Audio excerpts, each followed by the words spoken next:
السلام علیکم ورحمۃ اللہ وبرکاتہ۔ نحمدہ ونصلی علی رسولہ الکریم، اما بعد، اعوذ باللہ من الشیطان الرجیم، بسم اللہ الرحمن الرحیم۔ فبما رحمۃ من اللہ لنت لهم ولو كنت فظا غلیظ القلب لانفضوا من حولک۔ معزز حاضرین، جیسا کہ آج الحمدللہ مجھے دوبارہ آپ کے بیچ میں تقریر کرنے کا موقع ملا ہے۔ آج سے 3 یا 4 سال پہلے بھی الحمدللہ آپ لوگوں نے مجھے یہ موقع دیا تھا۔ آج میں جس طرح مجھ سے پہلے جو مقرر تھے ان کی بعض باتیں سننے کے بعد میں آپ حضرات کے سامنے میں یعنی لوگوں کو کس طریقے سے قرآن سے جوڑا جا سکتا ہے، اسی سے متعلق چند باتوں کو آپ کے سامنے پیش کرنے کی کوشش کروں گا۔ دیکھیے، جس طرح سے یہ ہمارا معاشرہ بنا ہوا ہے، یہ معاشرہ اسلامی معاشرہ نہیں ہے۔ ہماری سب سے پہلی ذمہ داری تو یہ ہونی چاہیے کہ ہم اس معاشرے کو اسلامی معاشرے کے اندر تبدیل کریں۔ اب ہر ایک فرد کی یہ ضرورت ہے، ہر ایک فرد کے لیے یہ ضروری ہے کہ یہ اپنے آپ کے اندر تبدیلی لے کر آئے۔ اگر آپ قرآن کریم دیکھیں گے تو قرآن کریم نے 2 گروہ کا ذکر کیا ہے۔ ایک کو قرآن کریم نے حزب اللہ کہا ہے، دوسرے گروہ کو قرآن کریم نے حزب الشیطان کہا ہے۔ ایک زندگی اللہ رب العالمین نے انسان کو اس دنیا کے اندر ایک زندگی دی ہے اور 2 راستے اس کے سامنے واضح کر دیے۔ ان 2 راستوں میں سے انسان جو کوئی راستہ اختیار کرنا ہے اسے ارادہ اور اختیار دے دیا گیا، اسے آزادی دی گئی۔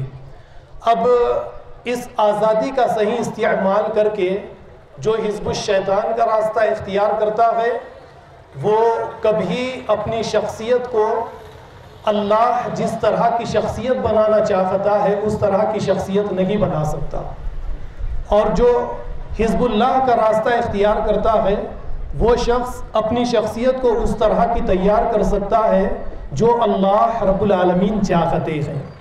تو ہم اہل ایمان کے لیے، مومنوں کے لیے، مسلمانوں کے لیے یہ ضروری ہے کہ اس دنیا میں اللہ رب العالمین نے جن ذمہ داریوں کے ساتھ ہمیں روانہ کیا ہے ان ذمہ داریوں کو سمجھے، اور جہاں سے علم لینا چاہیے اور جس علم کے ذریعے اپنی تربیت، اپنی شخصیت کی تعمیر کرنی چاہیے وہ اللہ کی وحی، اللہ کی کتاب ہے۔ ہم اگر اپنی شخصیت کو اللہ کی کتاب کے مطابق بنائیں گے، اپنی تربیت کریں گے، اس کے ذریعے ہم اپنا تزکیہ کریں گے، تو یہ سمجھ لیجئے کہ اللہ رب العالمین ہم سے راضی ہو جائیں گے۔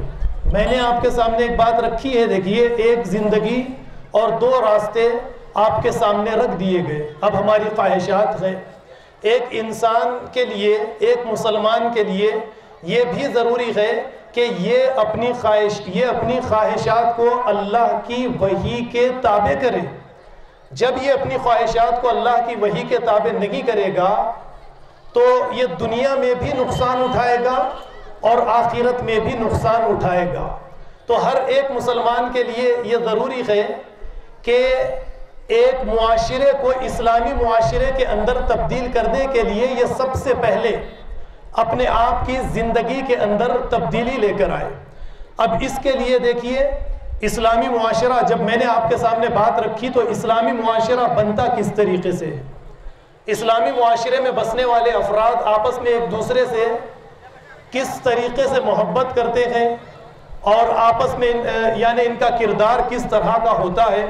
ایک حدیث مسلم کی سب سے پہلے میں آپ کے سامنے پیش کروں گا، جس میں نبی کریم صلی اللہ علیہ وسلم نے فرمایا، مثل المؤمنین فی توادہم وتراحمہم وتعاطفہم مثل الجسد اذا اشتکا منہ عضو تداعی لہ سائر الجسد بالسحر والحمى، کہ مومنوں کی مثال آپس میں محبت، ایک دوسرے کی دیکھ بھال، ایک دوسرے سے ہمدردی کرنے کے مسئلے میں ایک جسم کے جیسی ہے۔ انسان مومن کے جسم کو کوئی تکلیف ہوتی ہے، کوئی تکلیف ہوتی ہے تو سارا جسم بخار میں مبتلا ہو جاتا ہے۔ یہ پیاری مثال نبی کریم صلی اللہ علیہ وسلم نے اہل ایمان مسلمانوں کی، مومنوں کی دی ہے۔ اب ہم اپنے معاشرے پر نظر ڈالیں، ایک ایک فرد اپنے آپ کو ٹٹولے اور یہ دیکھے کہ اس طرح کا معاشرہ ہمارا ہے۔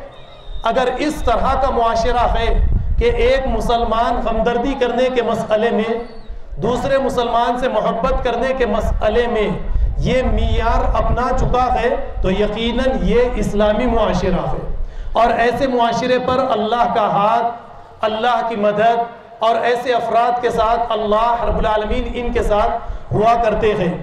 لیکن دیکھنے میں یہ آتا ہے کہ مسلمان صرف اپنی محدود زندگی کے اندر جینا چاہتا ہے، میں، میری بیوی، بچے، میرا خاندان، کچھ آگے بڑھ کے میرا اپنا قبیلہ۔ یعنی قرآن ان تمام کی تمام چیزوں کو پسند نہیں فرماتا۔ قرآن چاہتا ہے، اللہ رب العالمین یہ چاہتے ہیں کہ مسلمان رشتہ داری کے اس معیار سے آگے بڑھے، یہ رشتہ داری کا معیار دین کو بنائے، اسلام کو بنائے، ایمان کو بنائے، یہ اپنے رشتہ داروں، بیوی بچوں سے آگے بڑھ کر اپنی سوسائٹی میں بسنے والے ہر فرد کے ساتھ ہمدردی کرے، اس کے ساتھ محبت کرے۔ جب اس طرح کا معاشرہ بنانے میں ہم کامیابی حاصل کر لیں گے تو یقیناً ہم نے لوگوں کو اللہ کی کتاب کے ساتھ جوڑ دیا ہے۔ لیکن دیکھنے میں یہی آتا ہے کہ اس طرح کا معاشرہ ہم نے آج تک بنانے کی کوشش نہیں کی ہے۔ اب اس طرح کا معاشرہ بنانے کے مسئلے میں سب سے بڑی ذمہ داری تو ایک علماء کی آتی ہے، مقررین کی آتی ہے، حفاظ کی آتی ہے، اور پھر اسی طریقے سے مساجد کا جو کردار کسی سوسائٹی کے اندر ہونا چاہیے، اس پر بھی ہمیں نظر ڈالنی چاہیے۔ مساجد کا کردار اگر آپ دیکھیں گے تو مسجد نبوی کا کردار، جو مدینہ المنورہ کی سرزمین میں جو کردار مسجد نبوی کا تھا، ٹھیک وہی کردار ہر سوسائٹی میں مساجد کا ہونا چاہیے۔ اذان ہو رہی ہے کیا؟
تو دیکھیے مساجد کا کردار کسی سوسائٹی کے اندر کیا ہونا چاہیے سوسائٹی کے اندر بھائی چارگی اسلامی معاشرہ بنانے کے لیے؟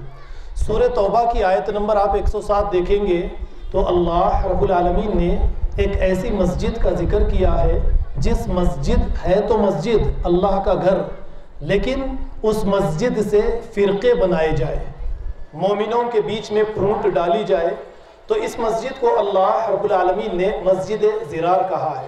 والذین اتخذوا مسجدا ضرارا وکفرا وتفریقا بین المؤمنین، یعنی مسجد ضرار، جو مسجد صرف اس لیے تعمیر کی گئی کہ جس کے ذریعے سے مسلمانوں کے بیچ میں پھوٹ ڈالی جائے، ان کو فرقوں کے اندر بانٹ دیا جائے۔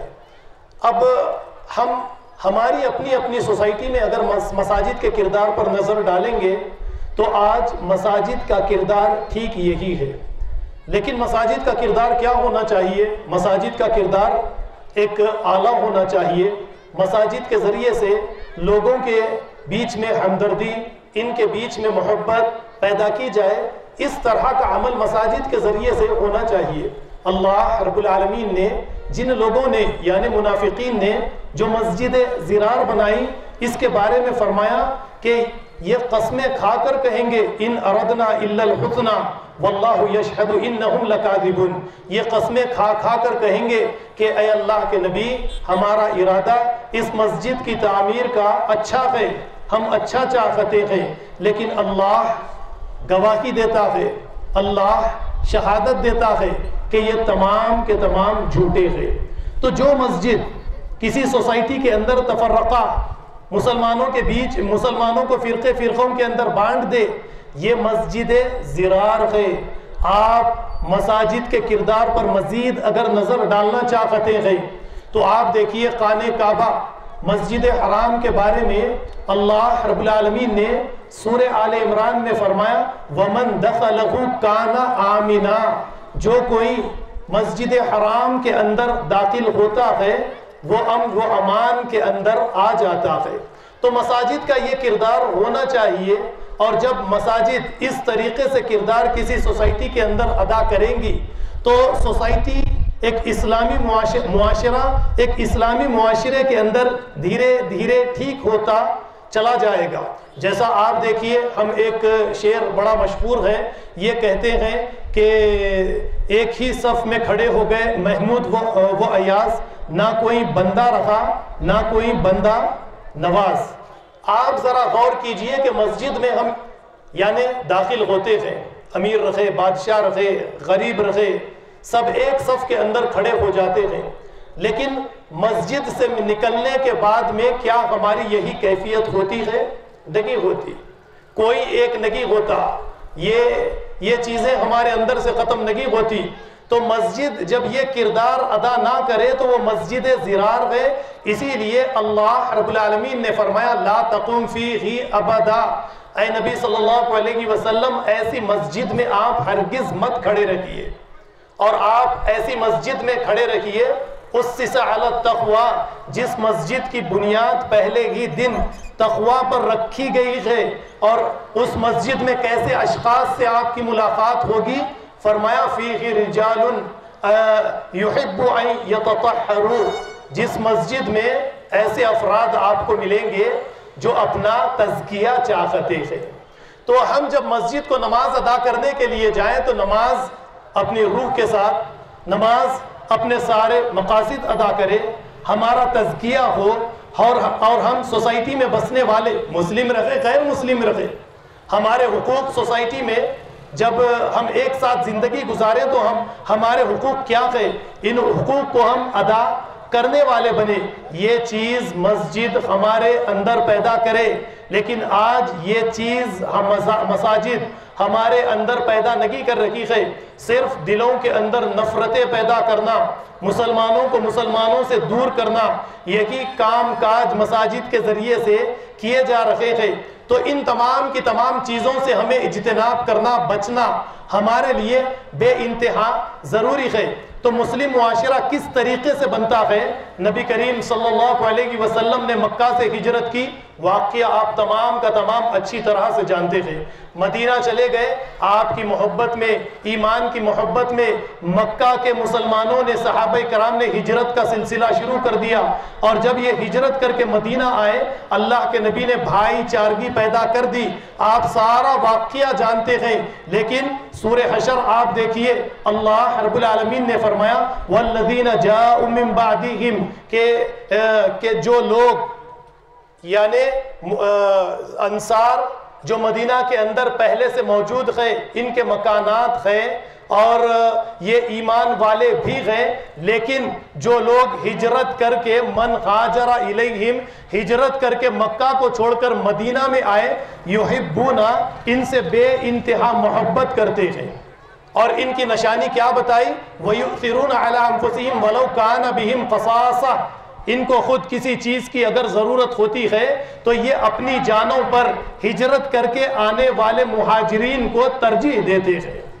یعنی یہ کیفیت ہمارے اندر پیدا ہونی چاہیے کہ ہمارے پڑوس میں اگر کوئی مومن کمزور ہے، غریب ہے، مفلس ہے، کوئی بیوہ ہے، کوئی یتیم ہے، اور ہم اس طریقے سے معاشرے میں زندگی نہیں لاپرواہی کی زندگی ہرگز نہیں گزار سکتے، بلکہ ہمیں ان کا خیال کرنا پڑے گا، ایسی شخصیت ہمیں تیار کرنی پڑے گی۔ جب ہم اس طرح کی اپنی شخصیت کے اندر تبدیلی لائیں گے تو آپ خود غور کریں گے کہ اللہ نے ہمیں مٹی سے پیدا کیا ہے اور ہم دن بدن سونے کے انسان بنتے چلے جا رہے ہیں، اور آپ اس دنیا میں کسی سوسائٹی میں زندگی گزارنے کے بعد میں مٹی کے انسان سے اپنے آپ کو سونے کا انسان بنانے میں کامیابی حاصل نہیں کریں گے تو آپ اس دنیا میں بھی کامیاب نہیں ہو سکتے اور آخرت میں بھی کامیاب ہرگز نہیں ہو سکتے۔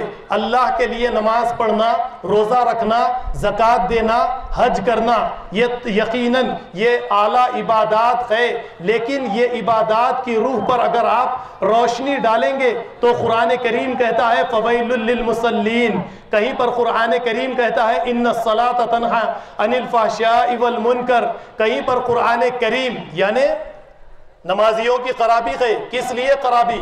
5 وقت کے نمازی ہے لیکن کسی یتیم کی کفالت نہیں لیتے، یتیم کا خیال نہیں کرتے، غریبوں کی مدد نہیں کرتے، مقروضوں کی مدد نہیں کرتے، اور پھر اسی طریقے سے قرآن کریم کہتا ہے کہ نماز تو پڑھتے ہیں، بے حیائی اور برائی سے نہیں بچتے۔ ان کی نماز کیا ہے آپ کو پتا ہے؟ سورہ توبہ میں اللہ رب العالمین نے فرمایا ان کی نماز صرف تالی بجانا اور سیٹی بجانا، اس کے سوا ان کی نماز کچھ بھی نہیں ہے۔ ذرا آپ غور کیجئے یہ کس کے بارے میں کہا جا رہا ہے؟ فَوَيْلٌ لِّلْمُصَلِّينَ، خرابی ہے ان نمازیوں کے لیے۔ ہم آج تک ذرا غور کیجئے کہاں تک ہم نے اپنی نمازوں کی اصلاح کی ہے۔ جو چیز، جو روح اللہ رب العالمین نمازوں کے ذریعے سے ہمارے اندر پیدا کرنا چاہ رہے تھے، ہم نے یہ چیز اپنے اندر آج تک پیدا نہیں کی ہے۔ نماز ہمیں ایک اعلیٰ انسان بنانے کے لیے فرض کی گئی ہے۔ اگر یہ چیزیں ہماری شخصیت کے اندر تبدیلی نہیں آتی، ہم دوسروں کا خیال نہیں کرتے اور نمازیں ادا کرتے ہیں، اور نماز کیسی؟ نماز پوری سنت کے مطابق، صلو کما رأیتمونی اصلی، یعنی نماز تم اس طرح پڑھو جس طرح مجھے نماز پڑھتے تم نے دیکھا ہے۔ یقیناً ساری کی ساری چیزیں موجود ہیں، لیکن سوسائٹی کے مسئلے میں لوگوں کے ساتھ جو تعلقات ہونے چاہیے، ان تعلقات کے مسئلے میں گڑبڑ رہے تو یہ نماز ہرگز اللہ کے یہاں پر قابل قبول نہیں ہے۔ تو ہمیں اپنی شخصیت کو تبدیل کرنا پڑے گا، اور اپنی شخصیت کو اور اپنی عقل کو اللہ کی وحی کے تابع کرنا پڑے گا، اپنی خواہشات کو اللہ کی وحی کے تابع کرنا پڑے گا۔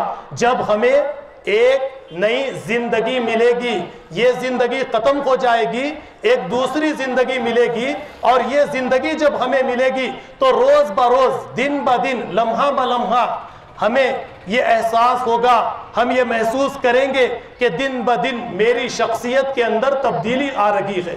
میں دن بدن مٹی کے انسان سے سونے کا انسان بنتا چلا جا رہا ہوں۔ ایسا نہیں کہ انسان نمازیں پڑھے، نیکی کے کام کرے لیکن شک میں مبتلا رکھے کہ اللہ کے یہاں پر قبول ہے یا نہیں ہے، مرتے دم تک اس کی یہی کیفیت رکھے، ایسا ہرگز نہیں ہوگا۔ آپ قرآن کریم پر غور کیجئے، اللہ نے فرمایا فَإِمَّا يَأْتِيَنَّكُمْ مِنِّي هُدًى فَمَن تَبِعَ هُدَايَ فَلَا خَوْفٌ عَلَيْهِمْ وَلَا هُمْ يَحْزَنُونَ۔ جب میری طرف سے وحی تمہارے یہاں پر آئے گی اور اس کے مطابق تم اپنی شخصیت کو بنا لوگے، روزمرہ کی زندگی کو وحی کے مطابق تم کر لوگے تو تم ہدایت پر ہو۔ اور صرف ہدایت پر نہیں بلکہ اللہ نے آگے فرمایا خوف اور غم یہ دنیا کا اور آخرت کا تم سے ختم کر دیا جائے گا۔ یہ قرآن کریم کی آیت ہے اور اس طرح کی کئی آیات آپ کو ملیں گی۔ تو یہ چیز ہمارے اندر پیدا ہونی چاہیے کہ شکوک و شبہات ہمارے دور ہونے چاہیے۔ عمل کرنے کے بعد میں ہم ہماری کیفیت کچھ اور ہونی چاہیے کہ یہ اعمال اللہ کی بارگاہ میں قابل قبول ہے، ہمیں ہمارے دل کو اطمینان بھی ملتا رہے۔ تو اس کے لیے ہمارے لیے یہ ضروری ہے کہ ہم آج سے اب سے اپنی شخصیت کو تبدیل کرنے کی کوشش کرے، اپنی شخصیت اپنی ذات کو اللہ کی وحی کے ذریعے بنانے کی کوشش کرے۔ یہ کام آپ شروع کیجئے، روز بروز آپ محسوس کریں گے کہ مجھے نئی زندگی مل رہی ہے اور میرے دل کو اطمینان مل رہا ہے۔ یہی تو گڑبڑ ہے کہ ہم اپنی شخصیت کو اللہ کی وحی کے مطابق نہیں بناتے اور اس کے بعد میں خواہشات کے پیچھے چلتے چلے جاتے ہیں، خواہشات کو اللہ کی وحی کے تابع کرنے کی کوشش نہیں کرتے، جبکہ قرآن کریم نے کہا اَرَأَيْتَ مَنِ اتَّخَذَ إِلَٰهَهُ هَوَاهُ کہ آپ نے اس شخص کو دیکھا جس نے اپنی نفسانی خواہشات کو اپنا رب بنا لیا ہے۔ تو نفسانی خواہشات سے پرہیز کرنا ہمارے لیے بے انتہا ضروری ہے۔ تو معاشرے کو اسلامی معاشرہ بنانا، کیونکہ ہمارے بعد میں ہمارے بچے آئیں گے اور بچوں کو ایک اسلامی ماحول ملے گا تو ہمارے بچے اس ماحول کے اندر تربیت پا کر اپنی شخصیت کو اسلام کے مطابق بناتے چلے جائیں گے۔ اس کے لیے ایک فرد کے لیے یہ ضروری ہے کہ یہ اپنی شخصیت کے اندر تبدیلی لائے۔ مجھے وقت 15 سے 20 منٹ کا دیا گیا ہے، میں زیادہ وقت آپ لوگوں کا لینا نہیں چاہتا کیونکہ ہمارے خاص مہمان مقرر حافظ محمد یوسف صاحب یہاں پر موجود ہیں۔ میں آپ لوگوں کا شکر گزار ہوں، اللہ کا شکر گزار ہوں اور اس کے بعد میں آپ لوگوں کا شکر گزار ہوں کہ آپ لوگوں نے مجھے دوبارہ یہاں پر آپ کے بیچ میں بیان کرنے تقریر کرنے کا موقع دیا ہے۔ وآخر الدعوانا ان الحمد للہ رب العالمین، والسلام علیکم ورحمۃ اللہ وبرکاتہ۔